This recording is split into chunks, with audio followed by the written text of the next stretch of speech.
Margaret Elizabeth has been involved in green activism for the last 25 years, with a specific focus on leave no trace camping/festivals and non-monetary barter-based economies with community policing. Margaret and their friends created an event called Playa del Fuego, which is Beach of Fire in English, based off the Burning Man ethos in 1998, and it's been going ever since. They voted Green ever since Nader ran and formally joined the National Party in 2016 to help run the Washington State for Jill Stein and Jill Stein Dank Meme Stash pages on Facebook. They've been honored and grateful to receive the support and trust of their peers in the Green Party in a variety of roles. In the Lavender Caucus as a co-chair and media spokesperson, in the Green Party of Washington State on the Coordinating Council and as a national delegate, and on the steering committee of the Green Party of the United States, where they are one of the co-chairs. Margaret believes that the Green Party is the best chance we have of making real, substantial change in the United States, and they're proud to be a part of it. And with that said, Margaret, the floor is yours. Thank you, Rose. Thank you very much, everyone else. So we have a presentation today, as you all know, a workshop titled LGBTQI Rights as Canary in the Coal Mine of Women's Rights. So I'd like to just kind of give you a sense of what we're going to talk about and go through the whole thing with you today to the extent that we can in the limited time that we have. Admittedly, the subject is quite Baroque. There are lots of aspects to it that we could devote a lot of conversation to. We just simply don't have the time. If there's any, just as a technical side, if there's any problem with my volume, please let me know, Rose. And you can just like raise your hand or something. I can see you easily. Okay, so everyone, welcome to the workshop, LGBTQI Rights as Canary in the Coal Mine of Women's Rights. My name is Margaret Elizabeth. I'm the Vice Chair of the Green Party of Washington State, where I'm on the Coordinating Council. And as Rose indicated in my fantastic opening, I'm also the co-chair of the Lavender Green Caucus and the co-chair of the Steering Committee of the Green Party of the United States. I'm grateful that you've all chosen to attend my workshop. Before we begin, I just want to make sure that you're aware that we're going to discuss some challenging subject matter, which can be difficult for some people to hear. We're going to talk about abortion rights and conversion therapy. And I do believe it's really important for us to be able to engage with these sorts of challenging issues in a clear-eyed and direct manner. I don't think that being Pollyannish about the challenges that face us are going to let us navigate well into the future. So we're going to be presenting a series of slides and having a discussion based on the information that's contained therein. Okay, so off to our first one. What is our agenda for today? There you go. Thank you very much for transitioning. No pun intended. All right, so the agenda for our talk. So the first section, we're going to talk about the rise of the Law and Justice Party.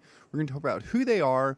We'll talk about their political ideology and how it provides the basis for an increasing violence directed towards the LGBTQIA+ community in Poland. In section 2, we're going to talk about why and how control of queer bodies, especially trans and gender nonconforming women, invariably leads to the control of reproductive rights. In section 3, we're going to talk about the convergence of the religious right and the anti-feminist groups in the United States and how their strategies are similar to those of the Law and Justice Party and the reasons for it. And at the end of the discussion, we're going to have a Q&A about the information which has been presented in the workshop. So there'll be a lot of dense content here, and some of it we're going to have to high-level pass over. So there's a lot more information available offline for us to have a more in-depth conversation about this. Okay. So the Law and Justice Party, who are they? The Law and Justice Party was founded in 2001 by the Kaczynski twins, Lech and Jaroslaw, as a centrist and Christian democratic party. As mayor of Warsaw, now President-elect banned the Gay Pride Parade in 2004 and 2005, while at the same time allowing a homophobic far-right counter-demonstration, the, quote, Parade of Normality. Poland is also in the throes of a nationalist backlash after joining the EU. Queers are regarded as part and parcel of a Western degeneracy and moral relativism. In these circumstances, queers, decidedly not in the majority, are seen as a real social and political threat. And in 2016, the government disbanded the Council for the Prevention of Racial Discrimination, Xenophobia, and Intolerance. And this council monitored, advised, and coordinated government action against racism, discrimination, and hate crime.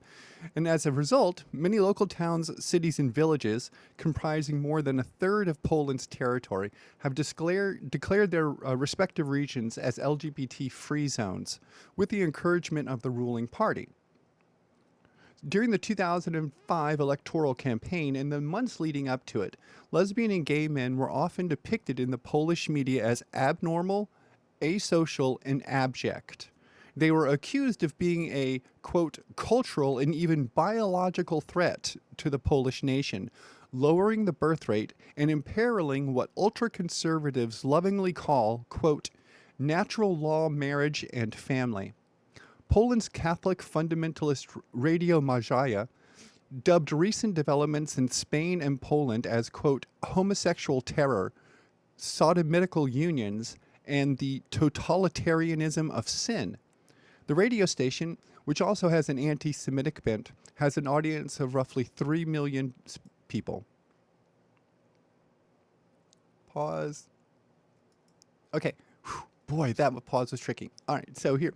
In a recent survey of Polish citizens in 2020 found that a mere 29% approve of same-sex marriage, and a significant 66% disapprove. When the wording is changed and Poles are asked about registered partners, the number increases slightly to 33%. Given the low levels of support for LGBTQIA+ people, we're naturally led to ask what material conditions would contribute to these attitudes. One need not look far. The 2011 Law and Justice Party manifesto reiterated increased social benefits for families, and the role of the church was highlighted. Quote, the convergence between the teaching of the Catholic Church and the national tradition is clearly visible in relation to the family. A Law and Justice Party deputy added, religion and culture that developed over the centuries are important. It is good to be part of the community and the nation, and support the nation and the neighborhood. Culturally, women in Poland have been assigned specific gender roles, best characterized by the traditional figure of a Polish mother, the Matka Polka, whose value is measured by her fertility and self-sacrifice. Poland is conservative, where the traditional family plays a central role. Historically, during communism, patriarchal society was mediated by women's empowerment, including access to education and employment, and some feminist policies, e.g. abortion. In post-1989 Poland, the new democratic government and the Catholic Church agreed on an abortion ban, which further reinforced traditional stereotypes and gender roles within the country. So what is the agenda of the Law and Justice Party? The Law and Justice Party voices an anti-queer claim because of its populism and its close ties with the church. It considers supporters of the so-called gender ideology as enemies. Its anti-genderism claims preserve the Polish cultural values rooted in Catholicism and protect the traditional. I'm sorry, and let me back up.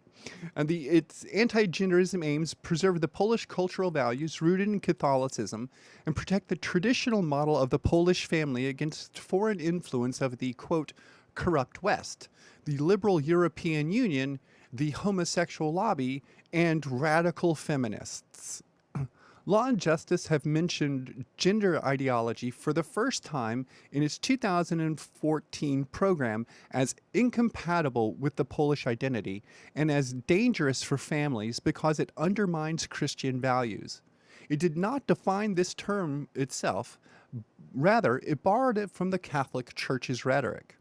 Given Law and Justice's close ties with the Church, it's adapted its anti-gender discourse as a response to an open letter from the Polish Episcopate in December of 2013, which stated that, quote, gender ideology originated from cultural changes in the West promoted by some feminists and the sexual revolution. It endorses values completely contradictory to our understanding of human nature.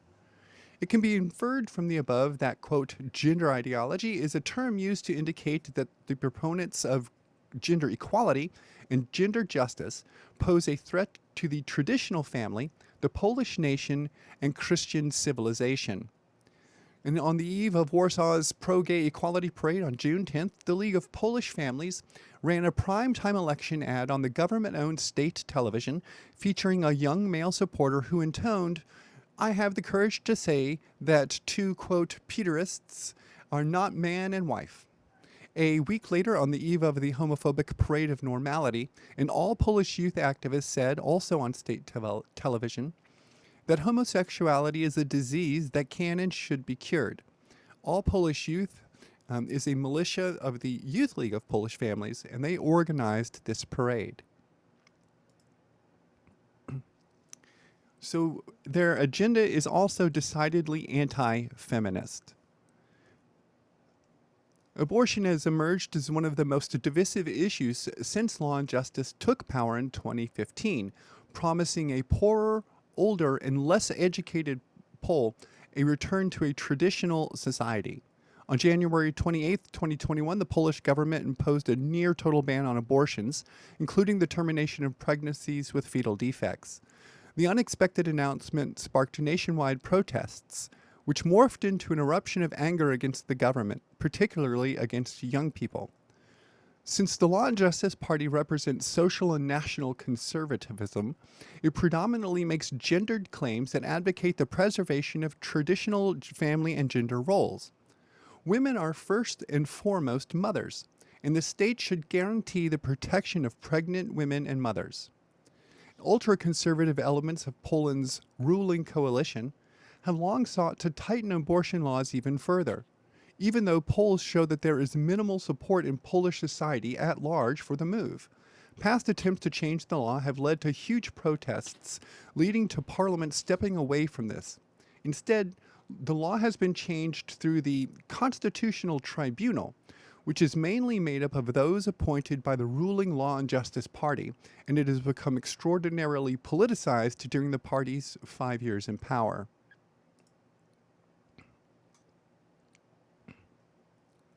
So there's a lot of information on this slide that I'd like you to take a moment to take in. In 1989, Poland transitioned from a communist to a democratic society.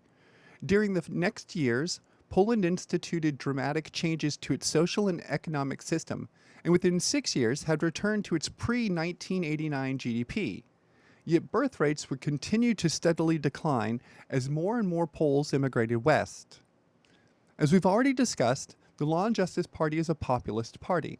It divides society into two antagonistic groups: the people who are the, quote, true Poles, and the Poles who belong to the, quote, worst sort.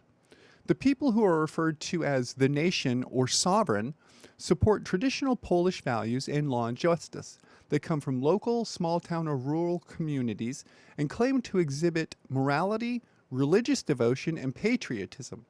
Conversely, the outgroup consists of anti-law and justice parties, communists, Russia, Germany, immigrants, and lesbian, gay, bisexual, and transgender groups. For the Law and Justice Party, the enemy is part of a, quote, informal system deriving from covert links with the Communist Secret Service and the criminal world and groups holding power. During the 2015 electoral campaign, Law and Justice ran a negative campaign against refugees, rousing public fear against the possibility of Poland having to resettle more than 100,000 Muslims. In 2019, Law and Justice identified a new enemy, LGBT groups, which they believe threaten the integrity of the traditional Polish family and its values. So I'd like to take a look at these numbers on the chart for just a second here. So the unemployment rate currently in Poland is the lowest that it has been since 1991 at 5.2%. 56% of the companies are unable to find workers. High employment rates have led to higher demand for higher wages, with few employers willing or able to pay those higher wages. In 1989, before the transition to a non-communist government, the birth rate was 2.11. After currently today, in 2020, it is 1.42. And a plummeting birth rate has contributed to the labor shortage in Poland.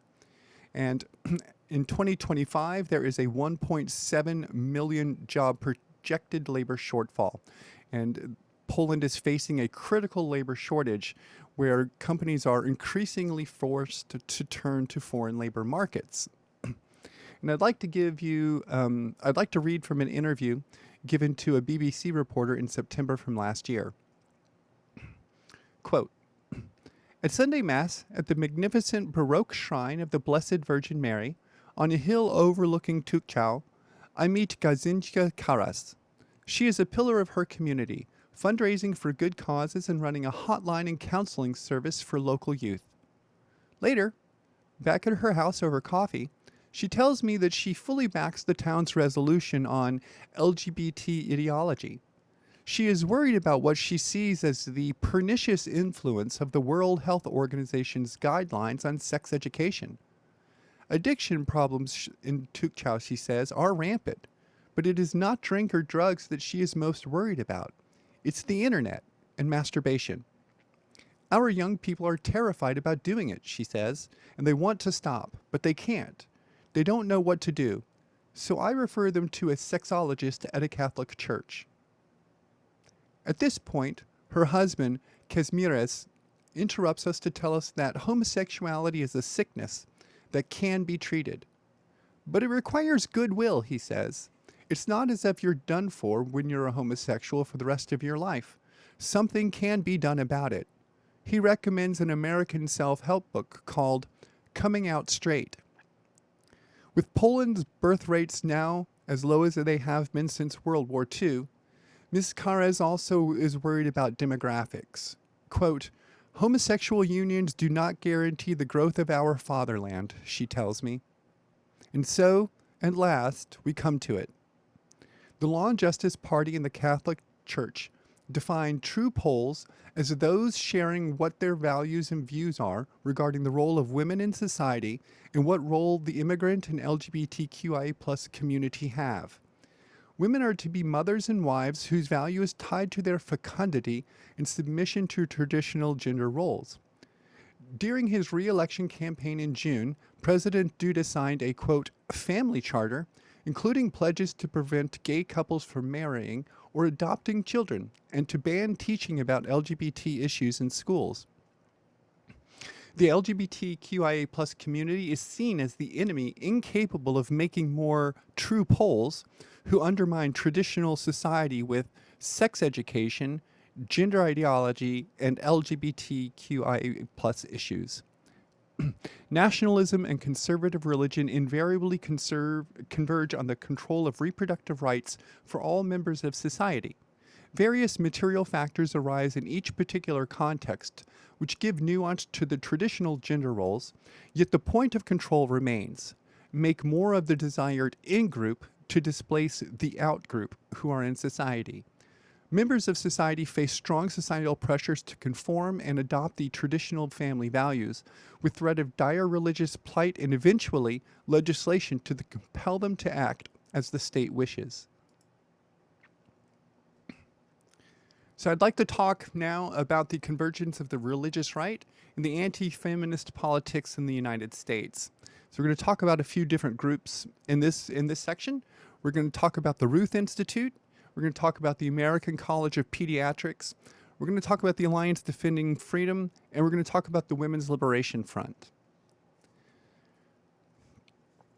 The Ruth Institute is a global group of conservative Catholics who believe that women and men are brought into existence by God for the purpose of marriage and to have children. Cole Park, LGBTQIA+ and gender justice researcher at the left-leaning think tank Political Research Associates, has been tracking what Park describes as a, quote, symbiotic relationship between TERFs and the Christian right.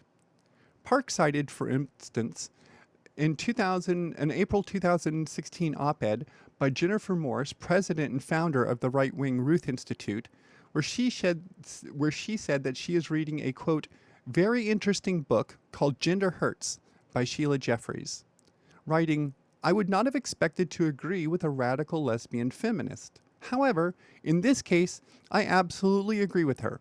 Jenner was never a little girl. I don't care what kind of fantasy life he has. I was once a little girl. So was Jeffries. Jenner never was." They believe that lesbian and gay people are, quote, intrinsically disordered and will never be morally acceptable, and in conversion therapy for transgender people. Founded in 2002, the American College of Pediatricians is a deceptively titled organization that actually promotes an anti-LGBTQIA+ agenda. In fact, the organization has been called out by the Southern Poverty Law Center for their discriminatory and harmful rhetoric. The American College of Pediatricians supports the widely debunked practice of so-called conversion therapy, in addition to taking stances against same-sex marriage and adoption. Amongst their many supporters is notable anti-LGBTQ organization Alliance Defending Freedom, which has filed numerous lawsuits against LGBTQIA+ individuals in areas including employment and housing protections. The Alliance Defending Freedom is a huge religious right Christian evangelical nonprofit law firm which, quote, seeks to recover the robust Christian-domic theology of the 3rd, 4th, and 5th centuries. The firm has a massive force and has been for years now in helping develop and hammer out, quote, religious freedom legislation, seeking to bypass any LGBT employment, housing, medical, or public accommodation protections through a religious belief exemption clause. They literally consider the act of refusing service to LGBT folks as a form of civil rights activism not unlike that of Rosa Parks. This firm, which Women's Liberation Front received funding from, literally advocates the return of sodomy laws, which we should remind you were only struck down on the federal level in 2003. And it was the Alliance Defending Freedom group who wrote the infamous North Carolina bathroom bill. And finally, we come to WOLF, the Women's Liberation Front. The Women's Liberation Front is supposedly a radical feminist activist group, which, as noted by Pink News, shows, quote, little evidence of campaigning on any women's issues unrelated to transgender people. They claim to, quote, lobby for pro-choice legislation and for women's autonomy, but somehow evidence of action for such purposes are completely absent from their website, outside that vague mission statement blurb. What you do see, however, is a lot of collusion with not exactly feminist-friendly right-wing media, which is interesting when you realize where their funding comes from. And so what is their agenda? The organizations we've talked about are either explicitly conservatively religious or take funding from those organizations. After the National Organization of Marriage failed to prevent same-sex marriage from becoming law, they turned their sights on the transgender community, beginning with the mayoral election in Houston, Texas in October 2015, by attempting to overturn existing human rights ordinances in the city to deny trans people the right to use public facilities consistent with their gender identity. The anti-LGBT religious right has been actively synchronizing their message with and adopting the terminology of anti-transgender feminist activists and academics for a few years now. The goal is to divorce their position from the stodgy, backward-seeming, prudish views that they believe lost them the culture war on gay marriage, and to adopt a language and message that will more easily infiltrate and divide progressive circles. This sparkly modern makeover is one activists like Wolf are happy to provide. The religious right has been consciously shifting their position away from gay marriage towards transgender rights since the 2014 Southern Baptist Conference, who declared that, quote, transgender people do not exist. Despite their deep belief that family values are threatened by feminism, gay rights, and trans activism, religious right groups like the Family Research Council have gladly latched onto anti-trans statements by gay Congressman Barney Frank and the academic work of anti-trans feminists such as Janice Raymond to bolster their position. This is classic wedge issue strategy. So, just exactly how are the Law and Justice Party of Poland and the religious right in the United States connected? So we have an interesting graphic here. There's a lot of information contained on it, and I apologize if it's small and you might not be able to see all of it. So there's a listing of 12 groups on this slide, and these groups have backed armies of ultra-conservative lawyers and political activists, as well as family values campaigns against LGBT rights, sex education, and abortion. And a number have increasingly clear connections to Europe's far right. In March of 2019, Open Democracy revealed that Christian right fundamentalists linked to the Trump administration and Steve Bannon are among a dozen American groups that have poured at least $50 million of dark money into Europe over the last decade. They are spending money on a scale that was, quote, not previously imagined, according to lawmakers and human rights advocates. Reacting to Open Democracy's finding, a cross-party group of more than 40 MEPs has called on the EU's transparency czar, Franz Timmermans, to look into the influence of U.S. Christian fundamentalists with the greatest urgency ahead of May's European parliamentary elections. Amongst the biggest spenders is a group whose chief counsel is also Donald Trump's personal lawyer, Jay Sekulow, American Center for Law and Justice. Another organization has collaborated with a controversial Rome-based institute backed by Steve Bannon to create a conservative Catholic political academy in Italy. And a number of the groups are connected to the World Congress of Families, a network of ultra-conservative activists which has links to far-right politicians and movements in several European countries, including Italy, Hungary, Poland, Spain, and Serbia. As the dark money from the conservative Christian right flowed into Europe, more and more right-wing ultranationalist political parties have gained traction and influence in their parliaments, gaining seats and influence, leading to the Law and Justice Party finally winning parliamentary majority in 2015. Scottish National Party MEP Alan Smith, who sits on the European Parliament's Foreign Affairs Committee, said, quote, "This investigation by Open Democracy is extremely timely and shines a light on a major challenge facing democracy in Europe. The findings are highly alarming, and nobody should be in any doubt as to the insidious nature of these fundamentalist groups," he continued. "No group of any kind should be able to use dark money to distort debate and subvert democracy in Europe, least of all, groups such as these whose causes are deeply regressive." So there's a couple of key takeaways that I'd like us to bear in mind from our discussion today. The Law and Justice Party in Poland is decidedly anti-feminist and anti-queer. In the time that they've been in power, they've created 100 LGBT-free zones in their country. That happened in 2015, and it presaged the near total ban of all abortions in 2020. And they have been funded by money received from the Christian right in the United States. The second thing I want to make sure that we take away from this is an understanding that conservative Christian groups in the United States fund anti-feminist and anti-queer legislation in Europe. From 2009 through 2019, at least $51 million was given to various conservative, anti-feminist, and anti-LGBTQIA+ groups in Europe, with more than $100,000 going to the Law and Justice Party specifically.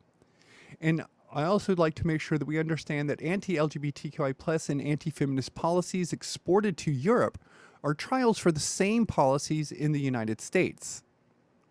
And this dark money was coming into Europe to threaten human rights, and we're not doing anything about it, warned Neil Dada, Secretary of the European Parliamentary Forum on Population and Development, describing the amounts of money involved as staggering.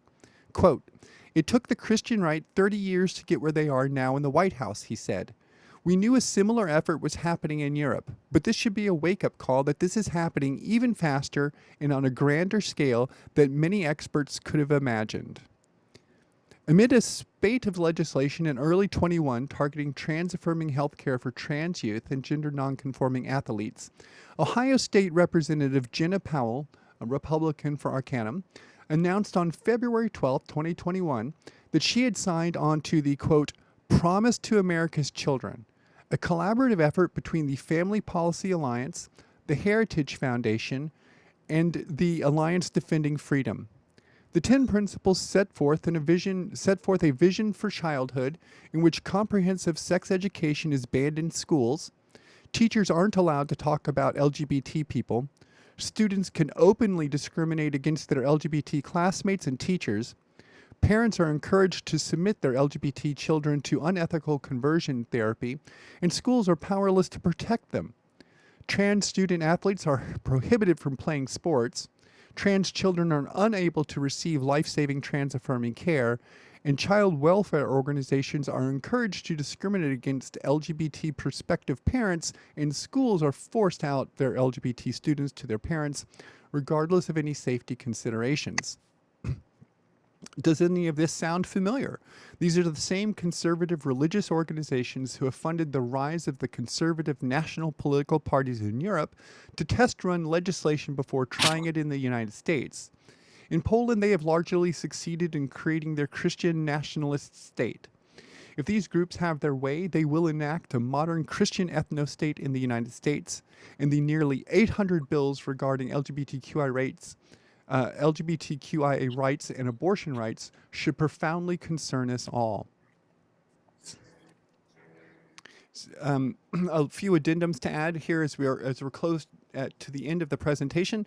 If you live in Ohio, you might be aware that a week ago there was a funding bill which was just passed by the Ohio legislature, and the Ohio State governor entered in a provision at the very back end of it to allow discrimination based on religious rights, but not specifically targeting LGBTQ people. So, as we all know, religious exemptions in providing medical services have in our country traditionally been to deny people abortion health care.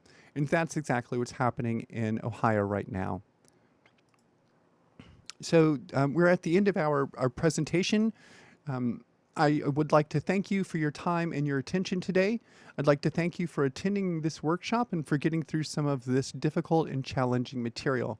I hope that I have provided a compelling explanation of the connection between the religious right in the United States with conservative politics in Europe, and how the declaration of more than 100 LGBT-free zones in Poland in 2015 led to the near total ban of abortions in early 2021. We now have some time for some question and answers about the material presented during the workshop. As I explained earlier, our moderator selected some questions from the chat, so we can take a look and see what we have. I'd like to thank Rose for room hosting today, and I'd like to thank the Green Party of the United States for giving us an opportunity to present this workshop to you all. And so let's go take a look at the questions and see what we have here. Thank you all very much for attending our workshop, and I'm grateful to be selected by the A&M to present it. Thank you so much. Thank you, Margaret. You're welcome. And now let me stop sharing my screen. I'm certain I know how to do that. I hit a button. Look at that. Oh my gosh. Okay, I'm back. Now, Hi, everyone. there we go. You're now spotlighted. Okay, thank you. I was going to do from the beginning, but because of the presentation, it didn't quite work that way. Okay, so this is from Lorraine Liriano, and it's a comment that you could expand on. I wonder how think tanks with ties to evangelical churches contributed to the escalation of violence against the LGBTQIA plus community in Puerto Rico. There have been 6 classified murders in 2020 of transgender women, and the Dignity Party have been vocal about family values and the concerns for a proposed perspective of gender curriculum for schools to prevent the crisis of gendered violence in Puerto Rico. Over. Um, I That's a great question. I think that well, so this presentation certainly didn't cover that subject matter. So I want to be mindful about that. But I think it's also fairly clear that the rise of religious conservatism always impacts our community. We're always viewed as these groups who can't contribute to the national polity, as if we're somehow not able to make babies and things like that, and which is always and always and always the issue with conservative groups and their relative pushback to us when they rise from a religious perspective. I think it's really interesting to see. I've noted that in our TDOR from last year, there were a lot of trans people from Puerto Rico who were listed on there in an outsized sort of way. And I think it's a tragedy. I wish I had more detail on that to provide. I think they are definitely related. There's really no place that you see rises of conservative religious political parties which advance basically a Christian ethno-state that don't also advocate for bigotry and discrimination towards specifically the LGBTQI plus community. And so I think that's just hand in hand with how it goes. Thank you, Margaret. From Charisse Cordera, 61% of U.S. Catholics favor marriage equality. Higher percentage in Western Europe. It shows the divide. So, or a comment than a question, but you could speak further to that. I think there is a pretty steep divide in these countries, especially between quote unquote Western versus Eastern Europe, such that that exists anymore. But I think what we really see is less of a divide like that and more of the influence of the dark money from the Christian right. They target specific political parties, and they do so for a variety of reasons, not least because these are also conservative political parties, but because they are also parties who are willing and able to exploit that fear of the other. So I think in some countries like France or here in the United States, that is not an approach that works. And so you don't really see that as much. Whereas in some more traditionally conservative Catholic countries from Eastern Europe, that's an approach that's still pretty viable. The issue that I think we see in a large sense is that these groups in the United States try out these laws, try out these policies in Eastern Europe. They go through the parliamentary process, get it all knocked all the rust off and really polished up before they bring it to Western European democracies and try the same thing, or here to the United States. And so I think it's a pretty significant challenge and just an interesting, like from a outside of my own personal being affected by it, it's just an interesting process to observe how Christian religious right groups feel stymied here. And so they find allies in Europe and send them money and advice and lawyers and all the rest to help them create their policies, only for them to go through some years of iteration and then come back to the United States as a more developed and significant policy, with then people in the United States being able to point back to Europe and say, well, you know, they've done this here for 6 years or 5 years, however long it's been, to sort of give it the veneer of established policy and that other people have done this and, you know, this isn't a social experiment of some sort. Okay, I'm going to give you another question from Charisse first, because it kind of fits with her last question. How are the statements by the Pope supposedly supporting civil unions and seemingly softening the stance received by the community? Over. So that's a great question. So before I take that one directly, I'll note I'm not a Catholic, and so I don't have the same religious adherence to those doctrines or teachings. So my perspective on this might be slightly different than if you were somebody in our community and also Catholic and dealing with those proclamations. Broadly speaking, I think that at least for the secular queer community, we don't really pay it any attention. There's no particular reason to. it doesn't affect us. We're not Catholics. I think if you are a Catholic, then you are in a really significant bind with a lot of the religious tenets which are promulgated, and your feelings of how you are and how you are going to be in the world as you move through life. And I think it's one of those things that you see in a few other traditions as well. Mormonism has as we all know, known intolerance of LGBTQI plus people, and many people leave the Mormon church and have the same experiences of the proclamations about queer people and gay marriage and that sort of stuff. And I think it, broadly speaking, produces a corrosive effect on individual people and on the community at large. I know for many queer people are very religious. I am myself, and I take my religion seriously, and it informs a great deal of my life. And so, if my own religious traditions were against, me as a person, it would be a real soul-searching moment where I got rid of religious teachings that didn't agree with me.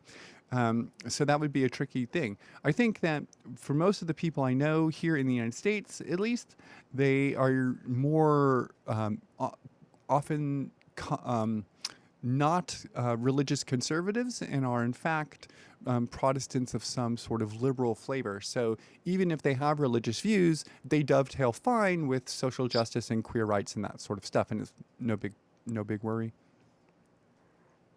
Thank you.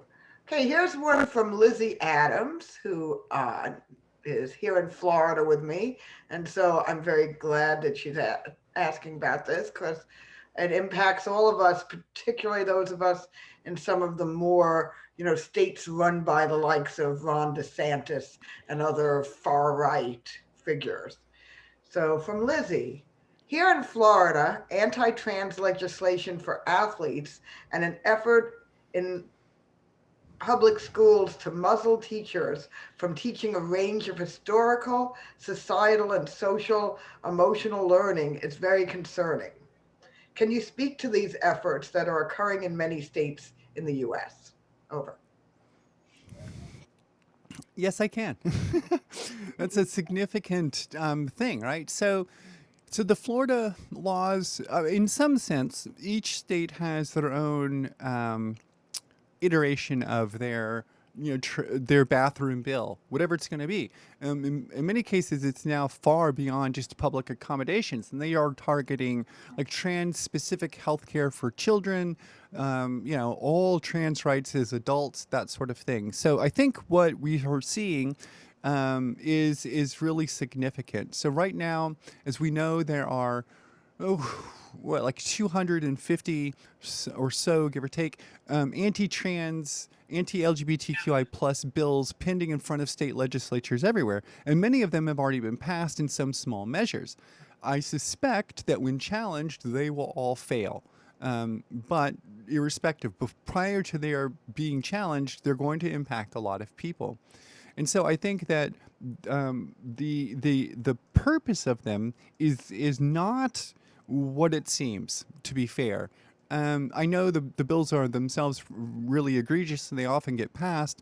And of course, along with all the anti-LGBTQI plus bills which are happening, which almost exclusively target trans people, let's be clear about that. But along with that, there are right now 567 pending anti-abortion bills in front of 47 different state legislatures at this very moment. Already 16 of them have been passed this year and accepted into state law. So this is a significant dovetailing of these two phenomenon. As we know, the religious right here in the United States has never, ever been okay with Roe v. Wade. They are not okay with abortion rights in the least bit, and have continued their entire, assault on that since it was passed in the 70s. And when they lost gay marriage rights in 2015, right, everything switched up for them, and they had to shift their tactics, as we discussed. So I think that, this rise, if you will, of I don't want to say plague, because that's not the right word, and it's perhaps not useful in the context of the actual pandemic that we're experiencing. But there's a plethora of these anti-trans bills, these anti-queer bills, and these specifically anti-women bills. And they've all happened this year. Like last year, there were some too, but it wasn't like this. Last year, the whole year featured less than 80 anti-trans bills. Now that's a lot. I'm not trying to downplay that number, okay? But already this year, we're over 250, and we're only 7 months in. This is a historic year for anti-feminist, anti-queer legislation being proposed in the United States. And there is a reason for it. That reason isn't necessarily to control our bodies, though that is the ultimate goal of that. But that is that this right now is just a cynical exploitation of the issue to advance their causes, to energize their base for the 2022 midterm elections, which obviously lead to the 2024 POTUS race. And I think that, from a political perspective, is more a more accurate understanding of what they're trying to do with these bills, knowing that they'll be struck down by the court, yet still pursuing them anyway. What would be the point of that?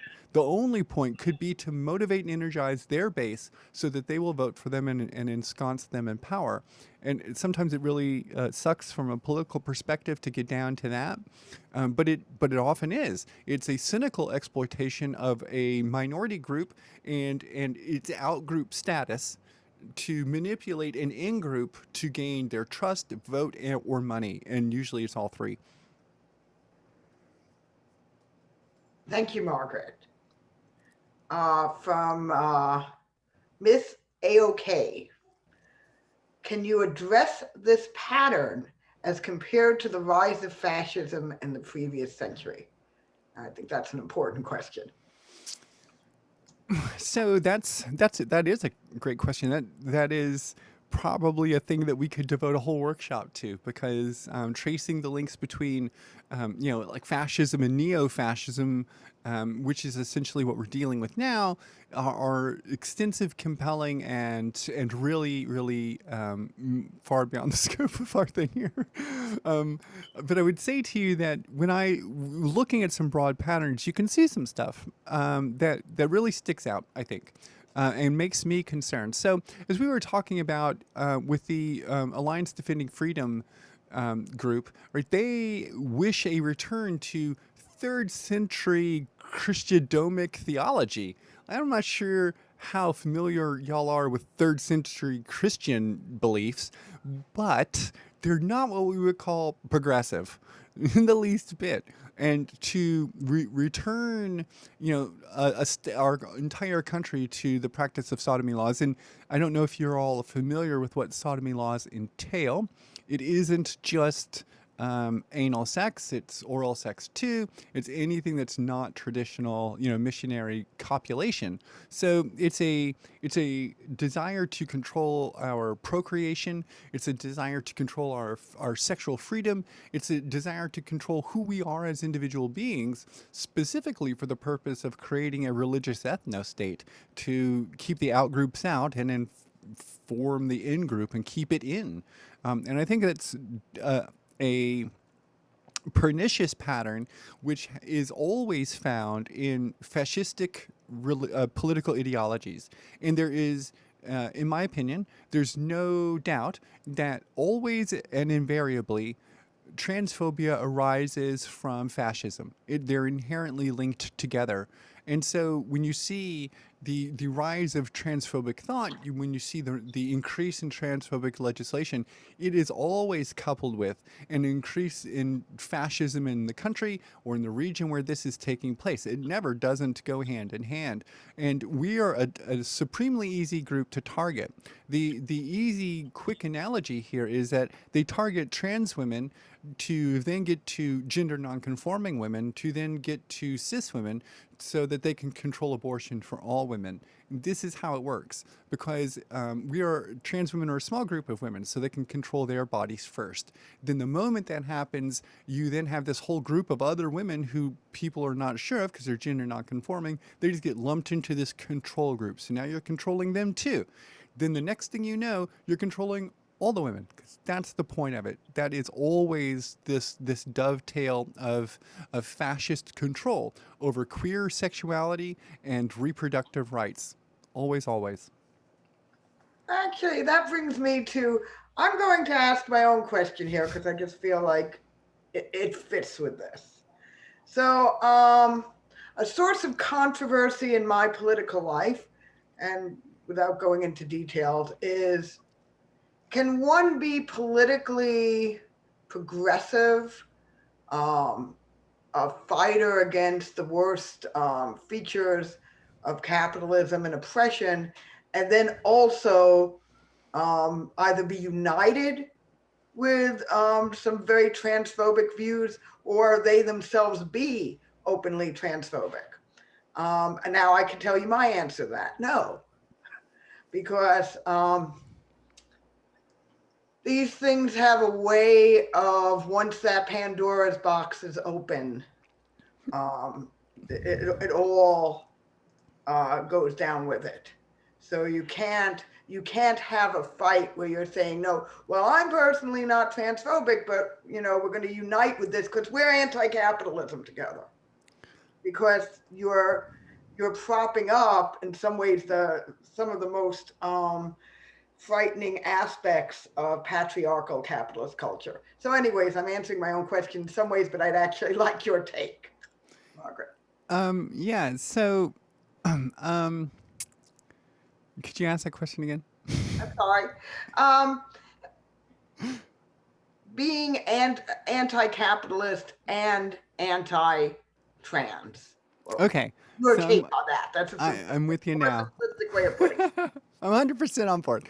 Okay, so I think that like our political party, we do find some people who try to make that argument that they can be staunchly anti-capitalist whilst also oppressing a minority group. They don't see themselves as being oppressors. Is ultimately the issue here, and I think that that is a really fundamental problem. To be fair, for the sake of discussion, right, intersectionality, I believe, is the way forward in these situations. There is a way to acknowledge everyone's intersections of identity and the unique ways in which society oppresses us as people and the intersections that they have.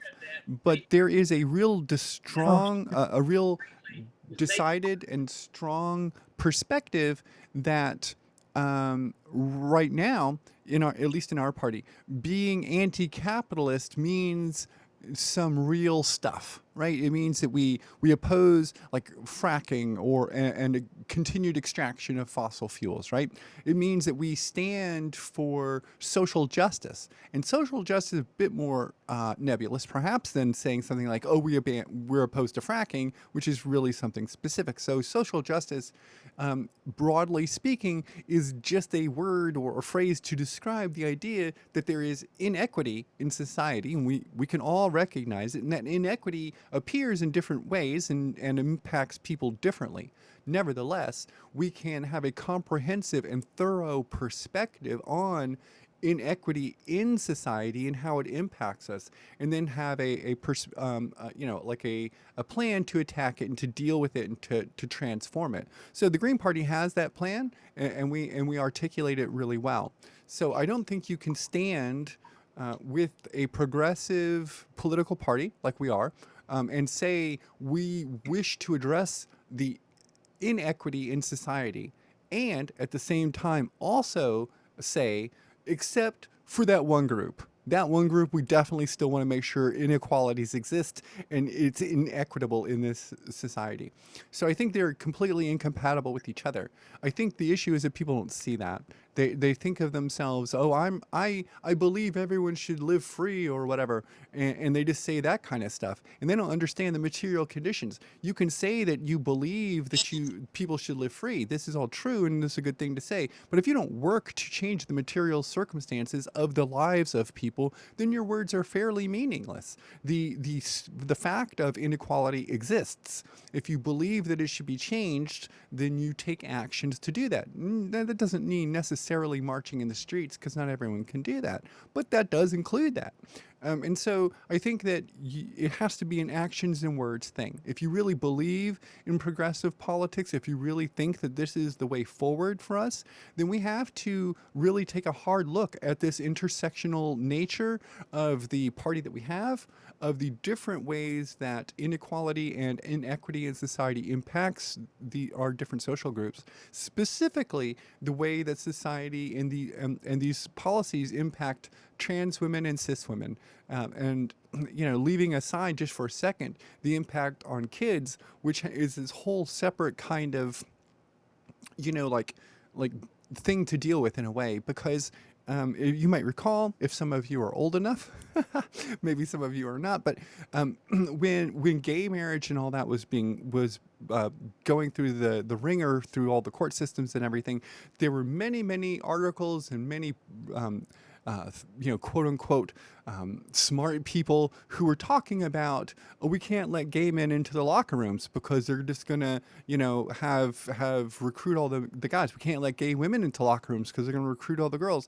It was always about the children, but it was never about the children. It's never that way.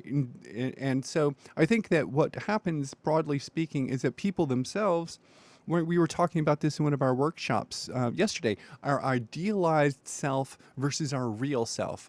In our idealized self, we're not racists, we're not bigots, we're not people who oppress others.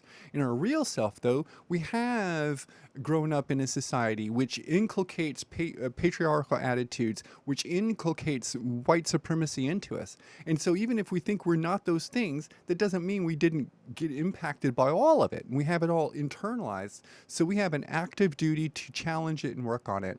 And personally, that was kind of a long answer maybe, but yeah, that's what I think is happening. And so I think this pattern of this increasing rise of neo-fascist movements, both in Europe and in the United States, reflects this broad polity and disparate group nature of conservative religious groups and radical politics. And these radical politics, especially groups who have like singular issue focus, Wolf or TERFs, for instance, they will happily take money from groups who would oppose every other policy they have. Like the Wolf group has taken money from the Alliance Defending Freedom group, who directly oppose gay marriage and who directly oppose abortion rights, both things that Wolf ostensibly wants. But their hatred of trans people is more than their support of women's rights. And normally, in my experience, when you run into actual bigots, that's what it is. They will have actual priorities that will harm rather than help. And the help stuff is all secondary. It's always about harming some group.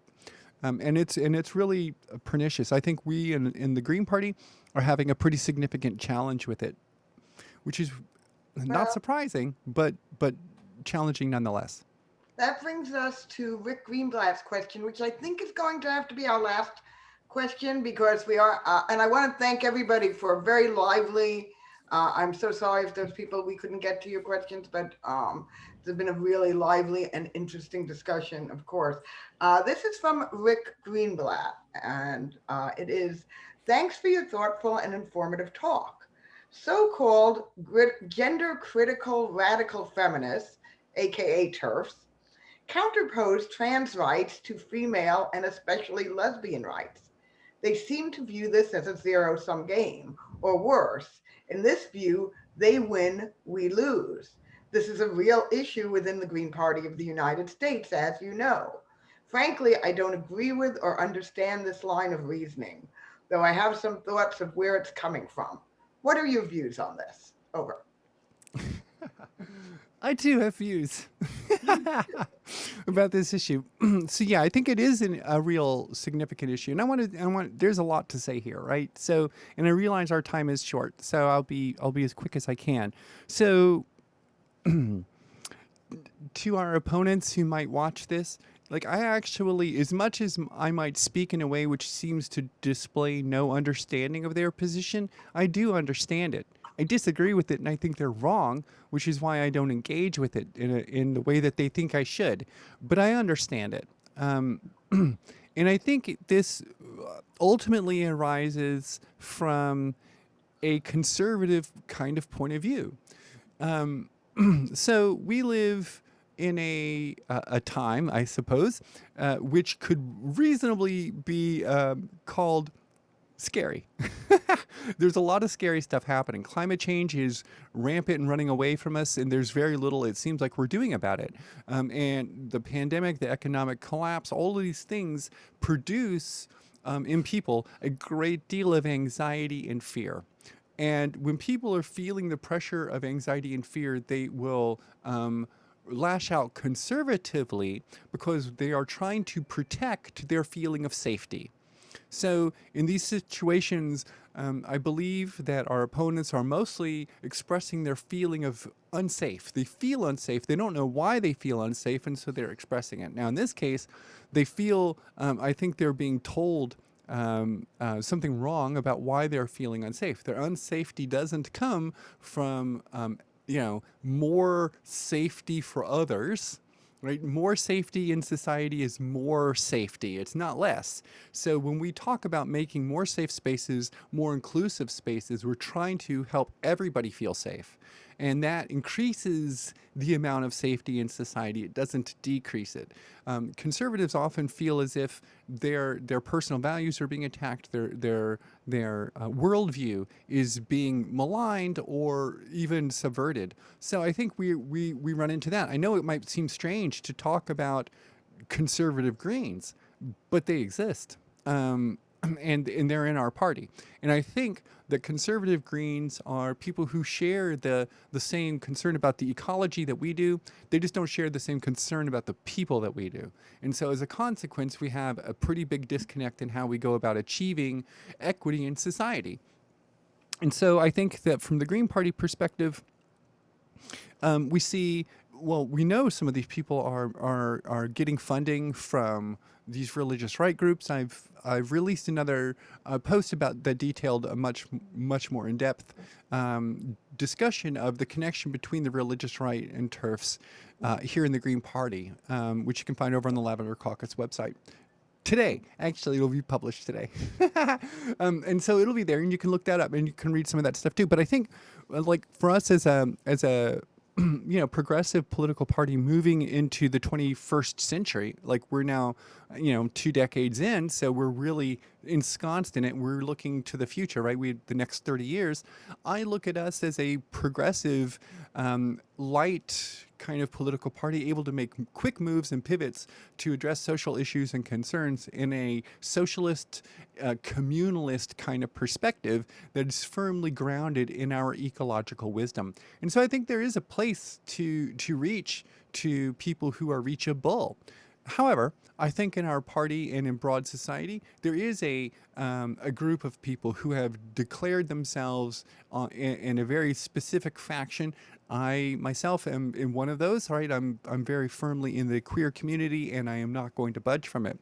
So that does put me at odds with some members of our party who believe incorrectly that rights are some sort of zero-sum game, as you were mentioning, that rights for you equals less rights for me somehow.